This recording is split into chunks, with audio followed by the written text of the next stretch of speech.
That original perversity took place, and those four principles became their very opposites. That is again the purpose perhaps of this creation. If there was only a world of light, truth, consciousness, joy, why would there be a world of, you might say, diversity? So, in this one becoming the many, that is the play of the one becoming the many, the diversity comes into expression. In that diversity, opposite forces are also expressed. Through that, can we recognize not only that we have to come out of darkness and move towards light, the whole poem of Savitri is based on a movement from darkness to light. But how can darkness move towards light unless light were not hidden in the darkness? That is Satyavan. That spirit, that consciousness that is hidden in the world of matter and slowly has to emerge, but it is a struggle because the envelope of darkness is very thick. But it is this which is the whole journey of consciousness that earth and man have to make according to Sri Aurobindo and the Mother. So there is an involution of the divine consciousness, see, that has gone down into the darkness. Savitri is the force that has come down from above to help to raise this darkness. So it's the conjunction. And Savitri would not have come down unless from the earth there were not an aspiration, a call. That, you might say, the symbol of the human aspiration, aware that it is possible because he is also that. The aspirant is aware that the truth is there, and that aspiration is Ashwapati. And he calls, and so because of that strength of his call, which is not only knowledge, he knows, but it is also devotion and surrender. This is the yoga of Sri Aurobindo. He fell down at her feet, unconscious, prone. He saw the presence. He saw that there is that force that is there. That intermediary linking power that is above and the power that is below. This link is the Mother. The knowledge of the truth is above, the push from below. The mediatrix, the link is this. So she has to do the work. So in a sense, the Supreme, Savitri is the whole of Sri Aurobindo's and Mother's yoga. Supreme puts, this is what is the truth. Who will make it happen? Who will work it out to break our resistance, our ignorance? That she has to come down into the darkness also. If you read Mother's life, she has also come down into the darkness. She has worked her way through every possible human experience. All the difficulties, all the not only, she's not lived a life of isolation. Neither has Sri Aurobindo. They have not isolated themselves and sat doing their tapasya in some kind of monastery or a cave. They have plunged in the world because they have come for the world. They've taken into their scope everything that anyone can be.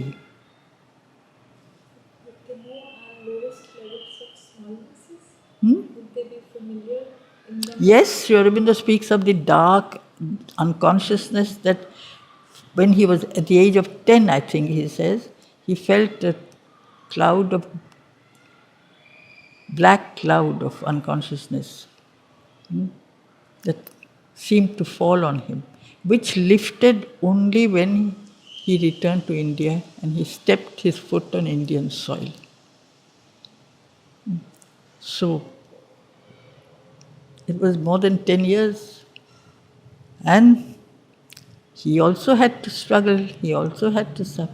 He, in the beginning, thought he was going to do his tapasya or yoga for the sake of liberating the country. But after a while, it was not for the country, it was for the change of the earth's consciousness, transformation of the earth's consciousness, which is why he no longer lived for the political freedom, which he knew was already going to happen. But he came to the ashram, and then obviously Mother also. Mother also, right from the early childhood, had felt the same thing. She also had to go through many struggles, and every level was difficult, right from her earliest childhood. But she grew through them. And she made the most of them. She enjoyed life. She enjoyed working, she enjoyed painting, she enjoyed... And also, I can't say she enjoyed suffering, but she suffered. She also had to suffer, go through a difficult, you might say, social or family life. All these were not easy for her. But she did not come to have an easy life. When she came to the ashram, it was not easy either. With all the ashramites always trying to sponge on her, not easy. Everyone feeling, why do you give more time to this person, why not to me? All this is a continuous, work she had to do. She had no time for her own real self, so little time for herself, so little time Sri Aurobindo had for himself. All this is there. But it's for the earth, it's for mankind. The ashram is like a small, Mother says it's like a small laboratory. All kinds of beings at all levels of development came here. It's like different specimens. She's used the word specimens. From the lowest to hopefully the highest. Can all this be helped to climb a little? You climb to the next step, another climbs to his next step. But it's up there. But one never thought that a place like, officially that's called an ashram, would be a place where children would be there and they would be playing and running around, or display of all that is. It's not an austere place at all. And it's not meant to be austere. It's meant to be an expression of everything that life can offer, but to change it into something becomes an opportunity towards perfection.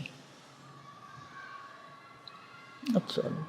We learn not for the joy of getting a degree, we are supposed to learn for the joy of learning. That's the whole thing. I don't know if I'm answering. It's very clear, at least that. He says here, no? So that Satyavan is the soul of the earth. That's the whole thing. That's why she has come for him. And so she recognizes him. Savitri has come on the earth for the earth's sake.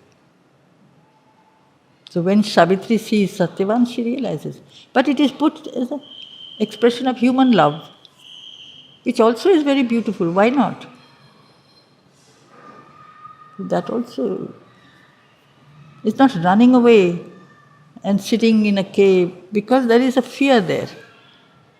I don't want to be part of anything, I don't want to be part of any experience, which is no human contacts, no human interests. I want to concentrate on my inner life. That is necessary at a certain stage, perhaps, for some. But having established that, which Sri Aurobindo himself did, he went into everything. He did everything. You read the kind of things he has written. I don't know if some of the plays that he has written. Have you read the Wazis of Basra? He wrote it in jail. And there is a character there, such a naughty character, Sheikh Ibrahim. He's a drunkard, he's a hypocrite. He loves women. And he says that he's living there in that place, he's only praying and worshipping God. Or you have another character, liar. But it is said with such good humor. It is one of the most enjoyable readings. But you would say, our Guru has written a play like this. Characters that are really in the ordinary world, moral world, they would be called sinful. They are not. They are very enjoyable. They are wicked, yes. They are hypocrites. But that is our human nature. He's just taken out that and put it. And when you read, you can't stop laughing. But you look at yourself, maybe you are also a bit like that. But it's very enjoyable. So he is not a moralizer, Sri Aurobindo. He pictures.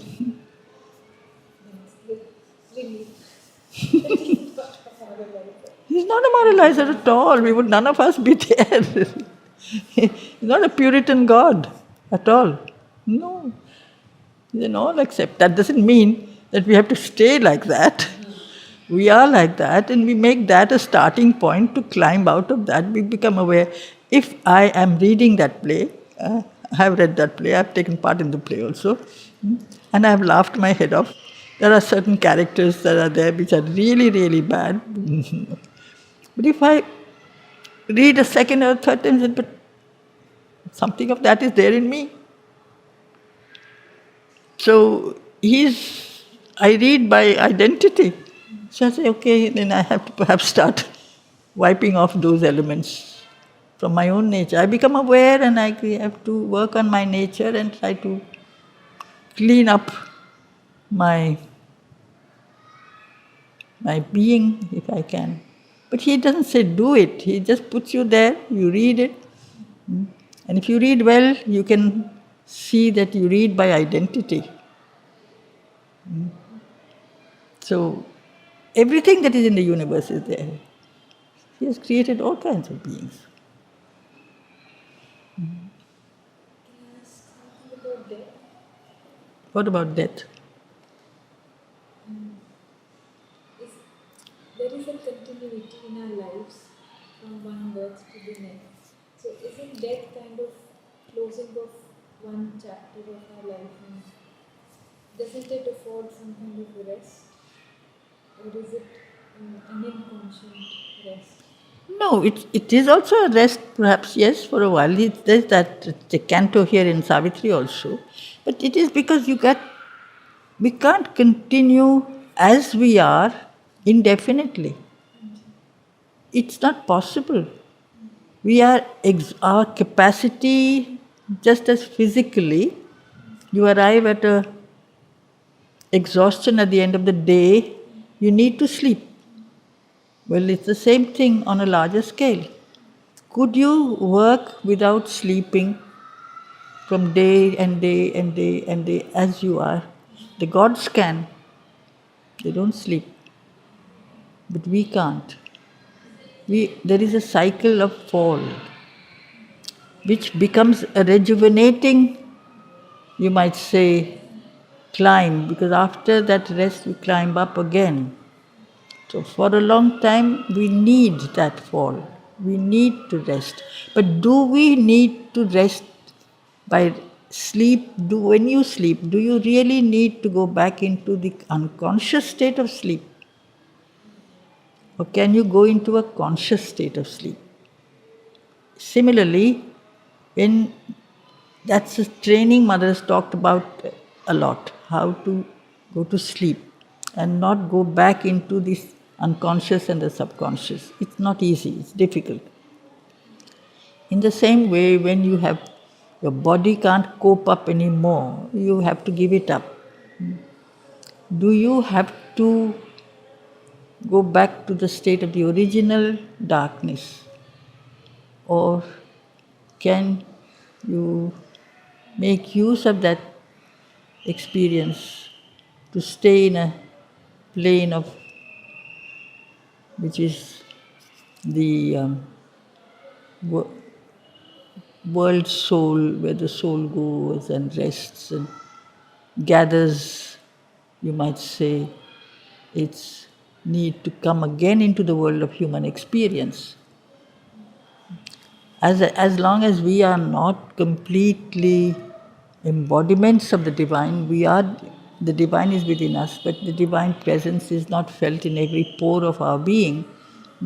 There will have to be some state of exhaustion. Gets, we lose. So it has to be. But that is why Mother's yoga finally ends with the transformation of the cells. It's not only a change of consciousness in your inner being. You start with that, you get in touch with your psychic being, or you can be your heart, or even your physical activities can become expression of consecration, and you offer your activities to the divine. Those are things which you can try, or your aspect of knowledge, you want to know the truth. But what about every cell of your body? They are not. The same principle is there. The same consciousness is in every cell of the body. You have to work on that until that presence of unconsciousness is not rooted out. There will be death. Cannot overnight become immortal. And yet the presence of immortality is also in every cell. We are dual beings. The light is there. So can this light be made to come forward? Can this acceptance of death as normal be, in order to root it out, we have to eliminate our ignorance or our half knowledge. Until then, this will happen. Which is why Sri Aurobindo's yoga is not just a yoga of realizing the higher light, it is yoga, integral yoga, yoga of the transformation of the earth, of the body. It will happen. When, for that is the reason why not only he has come, she has come, they brought down the supramental in the body. It is at work. It is at work. It is slowly will eliminate the hold that darkness and ignorance has over our natures, not only over our minds, our lives, our bodies. We accept that we are imperfect. And that acceptance is based on the fact, it is true, we are imperfect. Why? We lean towards imperfection and say this is normal. The day we say it is not normal, it's the beginning. If I am a child of the mother, I call her the mother. So if I am her child, why am I so unlike her? That's the start, isn't it? But it's a very long story. It's a long process. Is the concept of psychic also something new which was given by Mother Shravin, or has it been taught before? What? The concept of psychicization. Concept? No. It's a very ancient concept. This is called in India, this is called a Chaitya Purush. It's not your soul. The soul is divine. It's already complete and perfect. It is there in everyone. Your outer being is not divine. But if you want, there is a connecting, as if from that, a presence of the divinity that is there to guide you to evolve from where you are to what you have to become at the next stage, because the psychic being will not make you totally perfect straight away. It's like a staircase that you have to climb, take you to the next stage. If you turn to that guide will help you. That guide is a projection of the divine presence. But it is not the soul. It is not the Jivatman. This is called the Chaitya Purush. It is not a new concept. But it was for a long time in certain Indian philosophies put aside, and you have only body, life, mind, soul. But the connecting factor is the psyche. So then what is the mother? If you like, because it is the force of evolution. Yes, if you like to call it that. Because you said no, that's the aspect. Yes, if you like, because it is not your heart, it is behind your heart. Mother often speaks of the diaphragm, the solar plexus, which from the physical point of view is your nervous center. Well, this is the spiritual nervous center, from which you get all the strength. So there are moments when you can go within, connect with that, and it gives you another kind of a experience so that you can proceed forward. That goes with us when we go to the next life. Yes, it will take you to the next level so that you can complete the experience. It is not, you have to have a total experience of life. So, a being who has been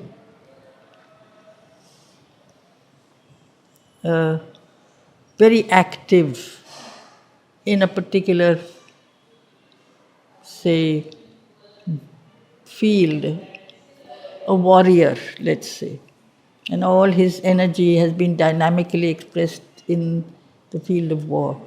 He has not developed perhaps his the inner tranquility or the knowledge, he has not had time to grow in wisdom because he had launched himself in the field of activity. So then that is something he will have to do in the next stage. He has to complete himself. So what it's not a lower or a higher thing, it has to become a more and more complete person.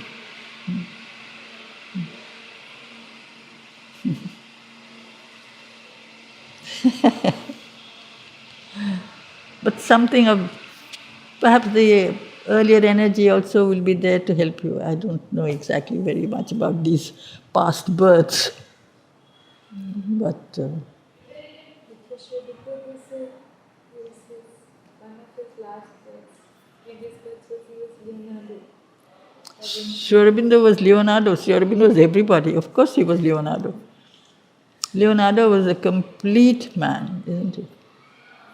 As a human being, he was a total human being.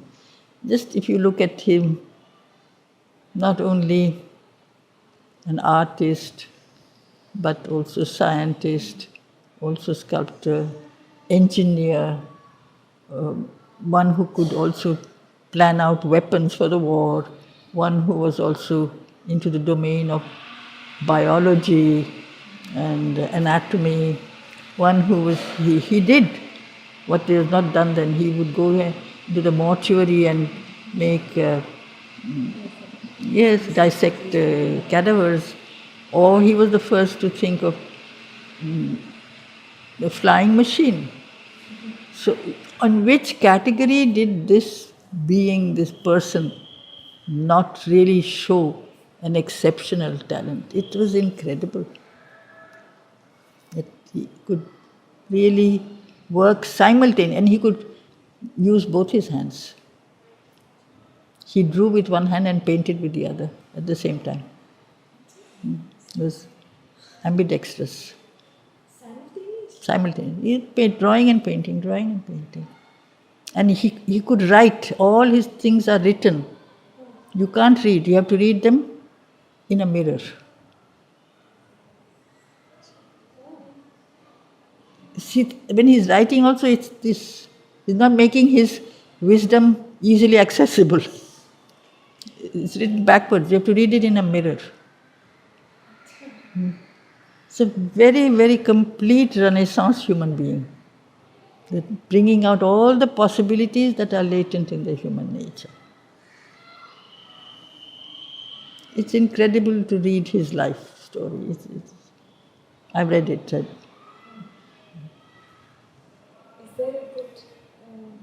There are. Life of, there are two or three of them. Stephen, I've forgotten the name, it was such a long time ago. But there is the library.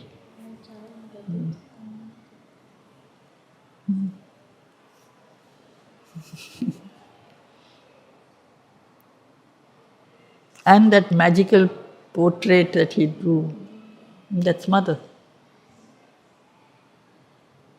Just yesterday I was reading Amal Kiran's recollection of that.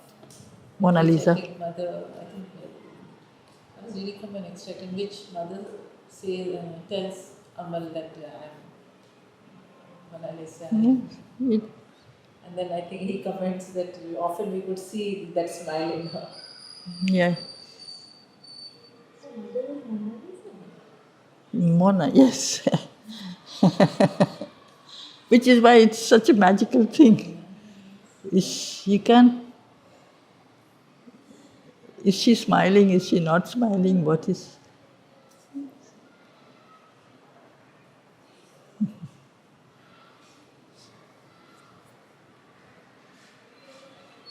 At every stage of the evolution, Mother was Helen, after all. Sri Aurobindo was Paris, who stole Helen away from Troy to Greece.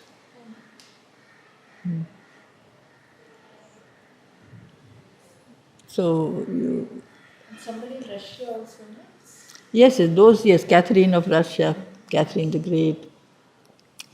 Into many of them, she enters momentarily for a particular reason. That she says. Like Queen Elizabeth I, for a while. Catherine the Great of Russia, for a while. Yes.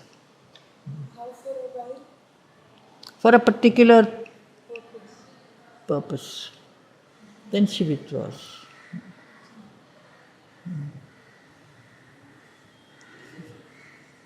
Yeah, the workings of the divine is so complex. This is a magical story, no? They're magical, yeah.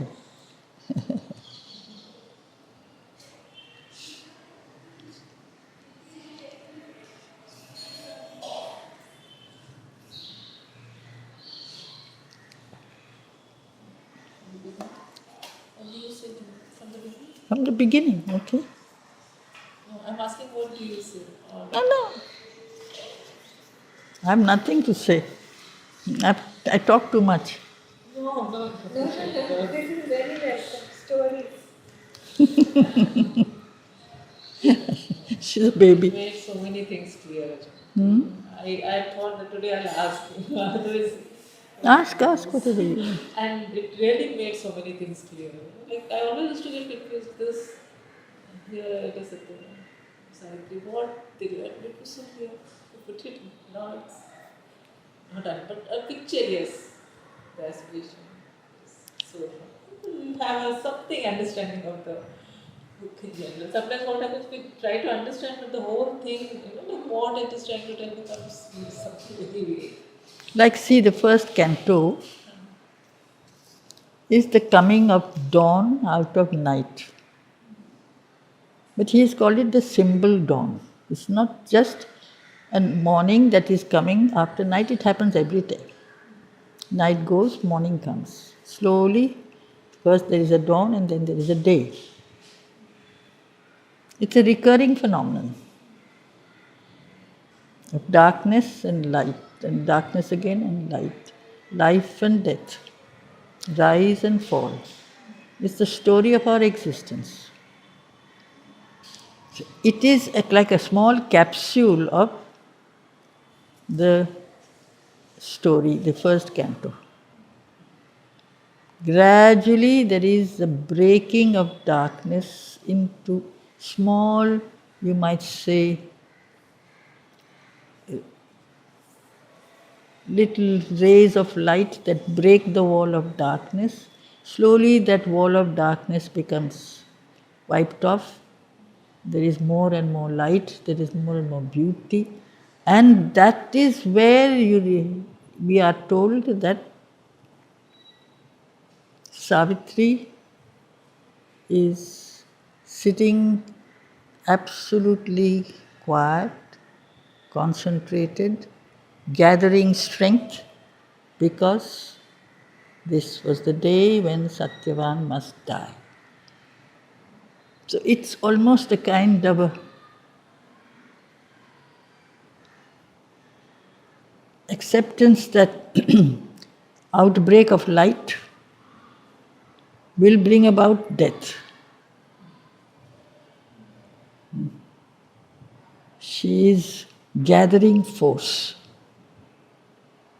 to challenge this. She has come on earth for that. She has come to challenge this inevitable fall. Otherwise, in the morning, people get up, take up their daily activities. There is an acceptance, there is a love of life and joy. She is on a different level. She is aware that there is an inevitable end of death that is really waiting. We are very short-sighted. Normally we just see the immediate. She is not. She is aware. She has been made aware in her human existence by a guide, by Narad, who told her. But she now is aware of her function, that she will not accept this as something inevitable. So the whole story is just that, a battle for this earth's soul by the power of creation, evolution, the mother of light, the mother that takes us forward, the love that is there in that evolutionary power. And because she is the mother of love, she is the mother of force, she is the mother of knowledge, and she will not finally allow this to happen. And the other force, the dead weight of inconscience, ignorance, inevitability that seems to have got stuck in this pattern of rising and falling, of living and dying, because the force of death is something which earth has again and again sunk into. Earth has sunk into death because she can't go on forever. She doesn't have the power, she doesn't have the knowledge, she doesn't have the consciousness. We don't. We go back to zero and to start again. So death takes us in. Savitri has come to stop that. So these are the two protagonists and antagonists in a drama. There are always two opposite forces. One is the protagonist, and Savitri the poem is named after her. The main character is called the protagonist. Death is the antagonist. And what are they fighting about, fighting for? They are going to fight for whom? For the earth soul, for the race. Okay. And why has Savitri come? Because somewhere on the earth there has been felt a call. You have to come. Otherwise this will go on forever. Someone has to intervene. Shall we stop? It's 5:45. You're not tired, no? You're sure? You are not tired. That's more important. No, it's not that tired. A little bit, not much. No, if you want, it's up to you. No, it's okay. So therefore, it's a symbolic dawn. It's on all different levels. It's a physical description of the morning. It's a psychological description of the individual who is unaware when we live in a most automatic, unaware manner. And it's a universal phenomenon. It's not only an individual, it's a universal phenomenon of the movement from inconscience to consciousness. The whole journey of darkness to light is a movement of unconsciousness to a consciousness. This is the whole pattern of evolution. But evolution in Sri Aurobindo is not straight. It is spiral movement.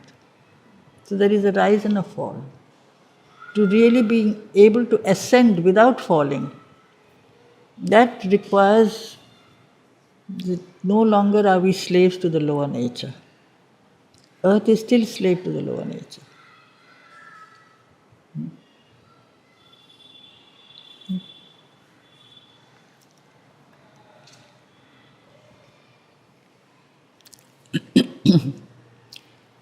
It was the hour before the gods awake. It's a perfect line, perfect, absolute, rhythmical, balanced sentence. Showing a kind of a state of total, undisturbed, there is no disbalance in the line at all, in the rhythm also. What does it suggest? That the gods should not be awake? What are the gods? They are the forces. They are the universal forces that are there, powers, principles, forces. It is the interplay of these powers and principles and forces that really creates our world, our existence. Light, life, joy, movement, energy, all these things. It is the interplay of all these things that makes for not only the universe, but its complexity, its diversity, all these things. Here it was that hour where they seemed to be completely not awake, not active. They also seemed to have fallen asleep. So what was there? Nothing. An absence of all the play of existence. So there's not even a world. There's nothing. It's a blank darkness. But that's the state we can often find ourselves in. When you are not aware, when you are not awake to your inner life, you go into that state also. The total absence of consciousness, the total darkness. This is true for the individual. It is true for nature. Outward nature is also when it is totally dark. There is no moon, there are no stars, there is no sun. There seems to be nothing. It occupies a huge place in creation. No sign of life. Nothing. You're not aware. If you say sign of life, you can see it. If something moves and you're aware, there is a sign.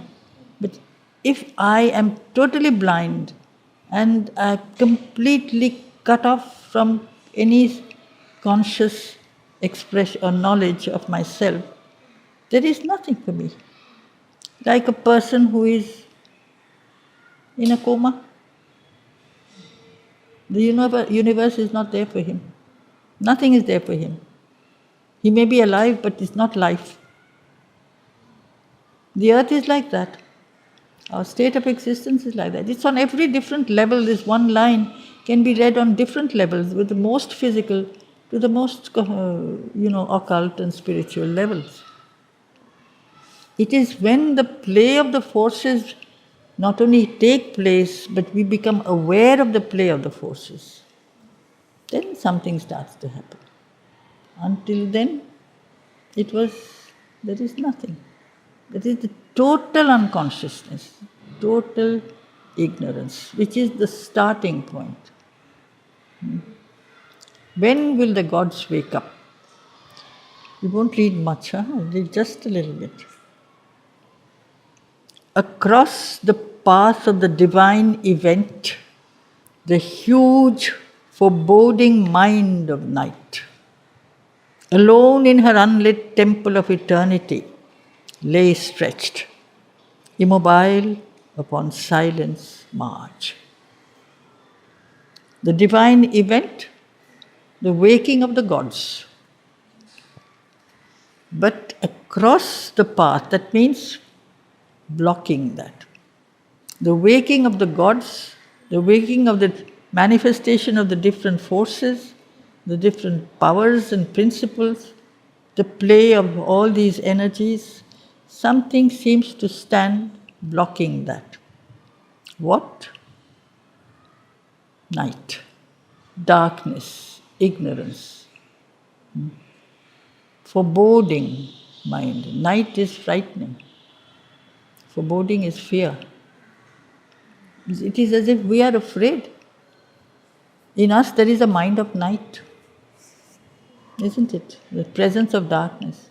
We are afraid of light, we are afraid of truth, we are afraid of change, we are afraid of becoming something that we are not used to.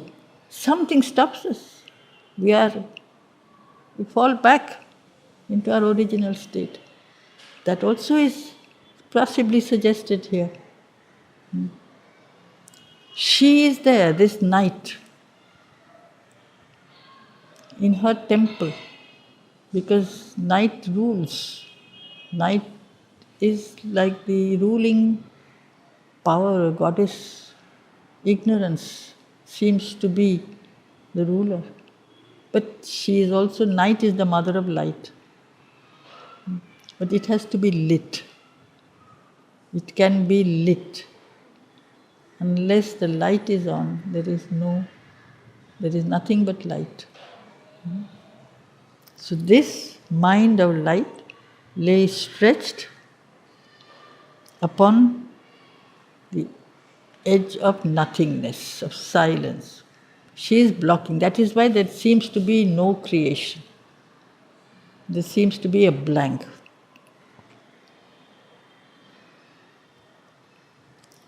Almost one felt, opaque, impenetrable, in the somber symbol of her eyeless muse. That's why it's a symbol. The abysm of the unbodied infinite. It is the infinite. There is an infinite above, which is unbodied. There is an infinite below, that is infinite. The same infinite. Yes, which is an expression of the Supreme also. The infinite below is also the Supreme. So almost one felt that supreme in conscience, opaque to all light, which would not allow any kind of conscious ray to pierce through her, impenetrable. This is the symbol of darkness, somber symbol of her eyeless muse. Eyeless is blind. It's a blind, you might say, a refusal to open to light. You open your eyes and you can see light. In man, there is a refusal to open his eyes to light. So what remains? The abysm, a huge, dark, blank, you might say chasm, hole, infinitely vast, the unbodied infinite. A fathomless zero occupied the world. There was nothing. That's the start. Okay, we stop there. One thing I just want to see here, he is using almost. So he's pointing that it is opaque, but it is almost. There is a sign that, he's assuring them it is almost, it's not complete. Almost one felt opaque, impenetrable. Now see, one felt. If you can feel, that is the beginning of something. Isn't it?